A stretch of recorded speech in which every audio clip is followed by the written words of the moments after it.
There's a great story that I actually read about a few months ago. One of the tunes that you have on there's a tribute to EVH to Eddie Van Halen, and it's called For Edward.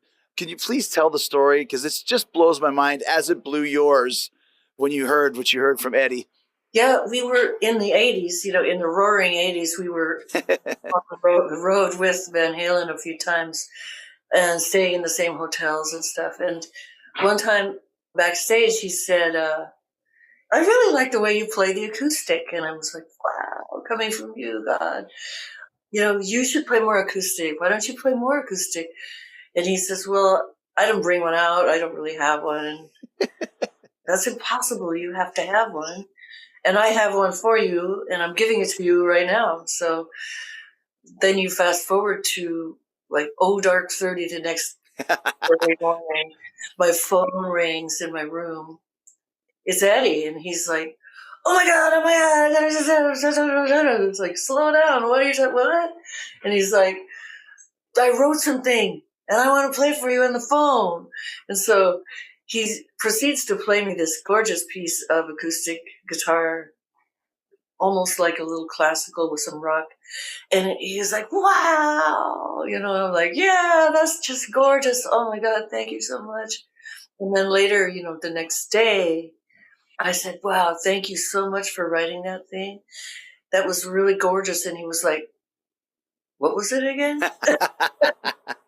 He might have been just a little bit partied out, But hopefully he remembered it, or he recorded it or something. But anyway, that was my little tribute to his gesture of, doing an acoustic instrumental for me.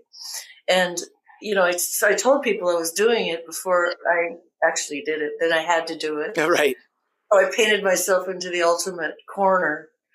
I had to really rack my brain about what would be right. And because usually it's, here's what you don't want to do. Here's what you don't want to do. Mm-hmm. Don't do that or that or that or that. But, that excludes a whole bunch of things that you're not going to do. But what is it that you do want to do? It was a daunting challenge, but I figured it out because I knew shorter was better, instrumental. So there's no vocals to kind of keep you interested. You can't do the trill on the acoustic, especially when you're not using light strings, which I don't. And then major keys were so common to his writing. Right. I knew it had to be major. I found the tuning. I felt like the harmonics from like a bookend piece would be great to kind of send up like a prayer, Yeah. A little blessing, because harmonics have a heavenly kind of a sound to them. And I put some little rock stuff I had in my back pocket in the middle, and there you go. Figured it out. It's interesting to add to that story, and it's something I wanted to tell you, is I had Randy Bachman on this show a few years ago, and Van Halen's first tour with Sammy, BTO opened up because they wanted to get an opening band that could just forget the fact that Roth isn't there, that here's BTO taking care of business, boom, boom, boom, here comes Van Halen. That was an intelligent plan. Smart move, right? So Randy told me that a couple times during the night at dark 30, he would get a call, dude, you got to hear this. I'm coming to your room, with his acoustic guitar that he said, Nancy Wilson gave me this guitar.